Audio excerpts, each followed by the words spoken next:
என்னதுமா? காலிஃபிளவர் பக்கோடா. கொஞ்சம் எடுத்துக்கிறேமா.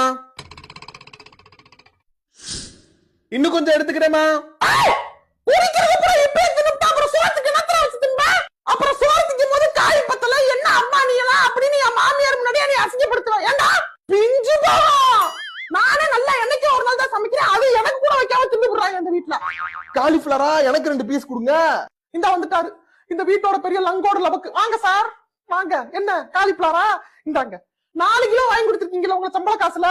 2 கிலோ உங்களுக்கு, 2 கிலோ உங்க தங்க வாங்குறதுக்கு. அவனாவது பெத்த பிள்ளையான்னு வெறிஞ்சோராவது போடுவேன். நீங்க மாமியாரோட பிள்ளை. காலிஃபிளவர்ல கைய வச்சீங்க சோறு கூட போடாம உட்கார வச்சிருவேன். மாமியார் இருக்காங்களே இப்ப கக்காம இருக்கல எல்லாத்தையும் கக்கி விடுவேன். பேசாம கையில நல்லா நெஞ்சுக்கு ஏத்தி கட்டிட்டு அப்படி குத்த வச்சு உட்காருங்க. கிச்சன் பக்கத்துல வரக்கூடாதாமா. ஹலோ. உழைக்கிற மனுஷன் ஒருத்தனுக்கு இந்த வீட்டுல மரியாதை இருக்கா? ஆமா இவர் தான் உழைக்கிறாரு. நாங்கெல்லாம் இப்படி கால் மேல கால் போட்டுக்கிட்டு நல்ல ஜாலியா ஹாயா உட்காந்து சாப்பிடுறோம். வந்துட்டாரு பெரிய டவுசர் உழைப்ப பத்தி பேசுறதுக்கு.